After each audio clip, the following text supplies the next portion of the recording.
तो आज हम बात करेंगे कि HTML के अंदर एक टेबल क्या है और उस टेबल को कैसे बनाया जाता है। तो टेबल को बनाने से पहले मैं आपको यहाँ पे एक चीज़ दिखाना चाहता हूँ। सबसे पहले आप ये समझो कि यहाँ पे रो और कॉलम क्या है। अगर तो आपको रो और कॉलम का पता है तो ये बहुत अच्छी बात है। बिकॉज़ टेबल के अंदर रो और कॉलम का ही एक कॉन्सेप्ट है। तो सबसे पहले आप रो और कॉलम को समझो कि ये क्या है। तो जैसे कि आपके पास यहाँ पे एक हॉरिज़ॉन्टल है, जो भी आपके पास एक हॉरिज़ॉन्टल है ना, उसको आप एक रो कहते हो।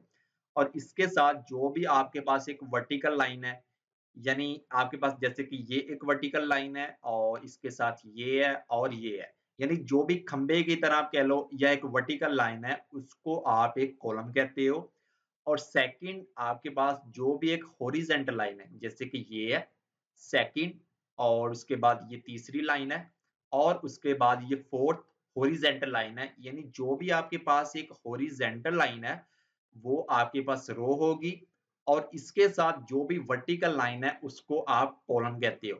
यानी इस टेबल के अंदर आपके पास 4 हॉरिज़ॉन्टल आप कह लो कि आपके पास 4 रोज़ है और इसके बाद आपके पास 3 कॉलम है, यानी 1, 2 और 3 आपके पास कॉलम है और ये 1, 2, 3 और 4 आपके पास रोज़ है।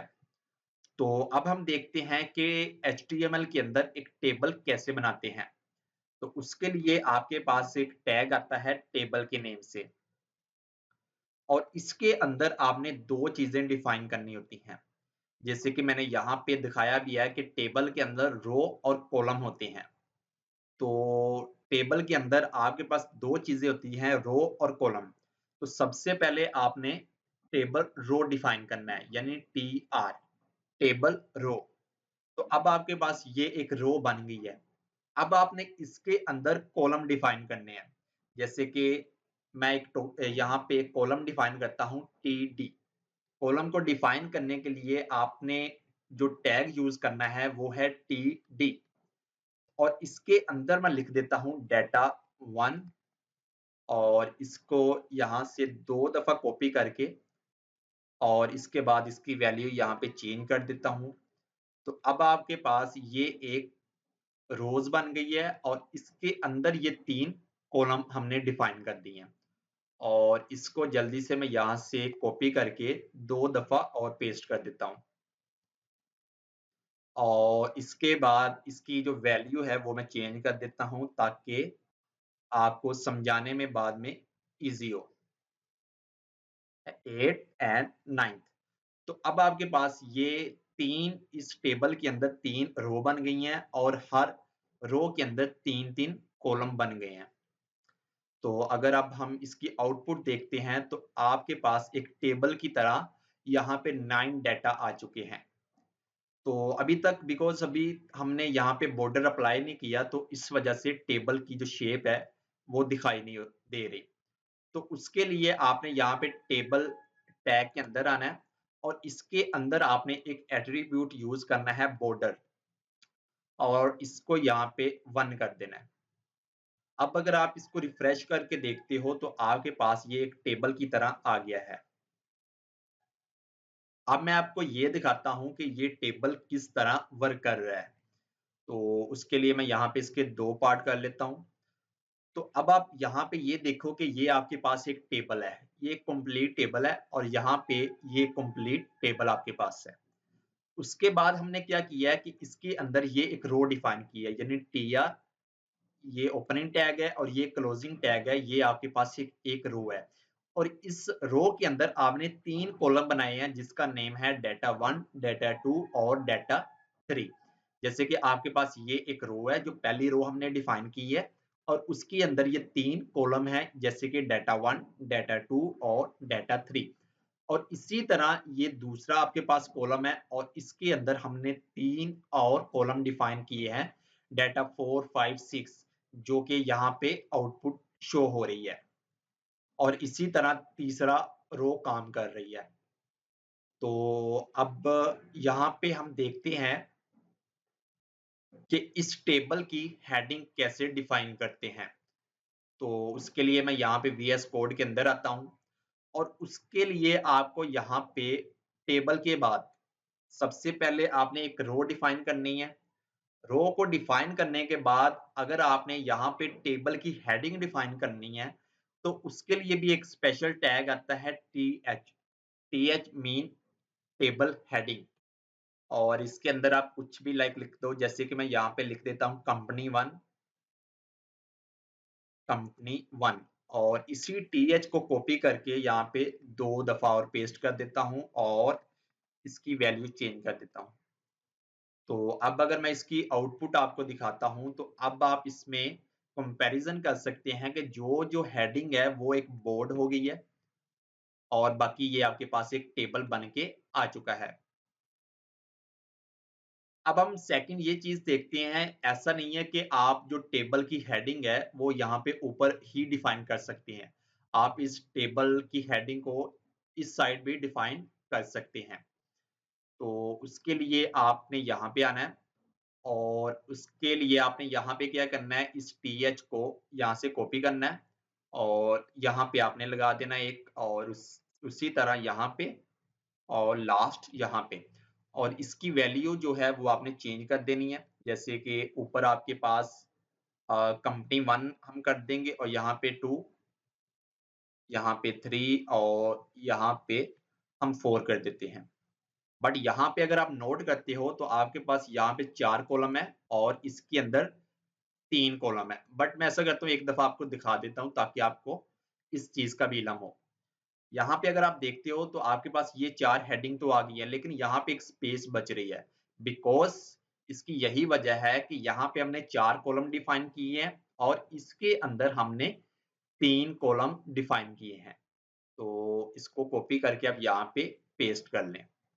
तो अब अगर आप देखते हो तो आपके पास ये एक कंप्लीट टेबल बन के आ चुका है। तो ऐसा नहीं है कि आप टेबल के अंदर सिर्फ डेटा ही लिख सकते हैं। आप टेबल के अंदर इमेज, लिंक यानी कोई भी एचटीएमएल के टैग को आप डिफाइन कर सकते हैं।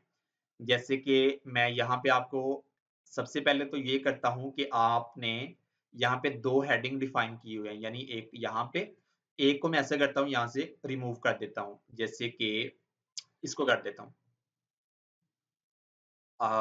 और इसके बाद इसको। अब हम देखते हैं कि यहाँ पे एक टेबल के अंदर एक इमेज को कैसे एम्बेड करते हैं। तो उसके लिए आपने यहाँ पे आना है, यानी जिस कॉलम के अंदर आपने इमेज डिफाइन करनी है, उसके अंदर आपने आईएमजी का टैग ओपन करना है और उसके बाद आपने यहाँ पे इमेज का पाथ देना है। जैसे कि हमारे पास ये एक इमेज है। अब मैं अगर इसको यहाँ पे इसकी आउटपुट आपको दिखाता हूँ, तो आपके पास ये एक इमेज आ गई है, लेकिन इसका साइज़ मैं यहाँ से सबसे पहले एक छोटा करता हूँ, यानी इसकी जो विड्थ है, उसको मैं कर देता हूँ ओनली 100 पिक्सल। तो आपके पास यहाँ पे आप देख सकते हैं कि आपने एक टेबल के अंदर एक इमेज भी एम्बेड कर दी है।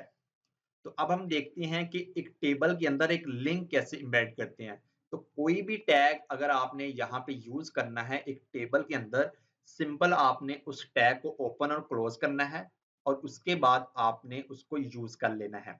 जैसे कि अभी के लिए मैंने यहाँ पे एक लिंक ओपन और क्लोज़ किया है और इसको मैं एक ब्लैंक लिंक रखता हूँ और इसके अंदर मैं यहाँ पे लिख देता हूँ गूगल और इसके बाद मैं यहाँ पे क्या करता हूँ, इसको आके यहाँ पे रिफ्रेश करता हूँ, तो आपके पास एक इमेज और एक लिंक आ चुका है। तो अब हम देखते हैं कि एक टेबल को सही बनाने का क्या वे है। तो उसके लिए आपने यहाँ पे वीएस कोड के अंदर आ जाना है और उसके लिए हमें यहाँ पे जो हमने पहला एक टेबल क्रिएट किया था उसमें जाना पड़ेगा। तो उसके लिए मैं यहाँ पे एक कोड पेस्ट कर देता हूँ। तो आपके पास ये एक टेबल बन के आ गया है। तो सबसे पहले मैं ये इस टेबल को आपको दिखा भी देता हूँ कि कुछ इस तरह का है। बट यहाँ पे जो अभी के लिए मैं आपको एक चीज़ बताने वाला हूँ, उसमें क्या होगा कि आपकी ये जो यूआई है, इसमें किसी किस्म का कोई चेंज नहीं होगा। लेकिन उस चीज़ को, उस टैग को यूज़ करना एक अच्छा तरीका माना जाता है। तो इसके लिए हमारे पास 3 टैग आते हैं। पहला जो हमारे पास टैग है, उसका नाम है टी हेड। इसका क्या मतलब है, जो भी आपके पास टेबल की हेडिंग है उसको आप यहाँ से उठाओ और इससे यहाँ पे कट करके यहाँ पे इस टी हेड टैग के अंदर आप यहाँ पे पेस्ट कर दो। और इसी तरह जो भी आपके पास बॉडी का कंटेंट है, आपके पास एक टैग आता है टी बॉडी के नेम से, इसको आपने ओपन और क्लोज करना है। और जो भी आपके पास यहाँ पे बॉडी का कंटेंट है, यानी टेबल के बॉडी का कंटेंट है, उसको आपने यहाँ से उठाना है और इस टैग के अंदर आपने आपने आके पेस्ट कर देना है। और इसी तरह मैं यहाँ पे आपके पास एक लास्ट टैग आता है टी फुट के नेम से, इसको भी आपने ओपन और क्लोज करना है। इसके लिए मैं क्या करता हूँ कि यहाँ पे ये जो हमने हेडिंग बनाई हुई है, इसी को यहाँ से कॉपी कर लेता हूँ और इस टैग के अंदर आके मैं यहाँ पे पेस्ट कर देता हूँ। तो आपके पास ये एक टेबल बन गया है। बट यहाँ पे जैसे मैं इसको आके रिफ्रेश करता हूँ, तो अब अगर आप देखते हो तो इसकी यूआई में किसी किस्म का कोई चेंज नहीं हुआ, लेकिन ये एक वे अच्छा माना जाता है। तो अब आप यहाँ पे ये समझो कि इस टी हेड, टी बॉडी और टी फुट टैग को यूज करने के बेनिफिट क्या हैं।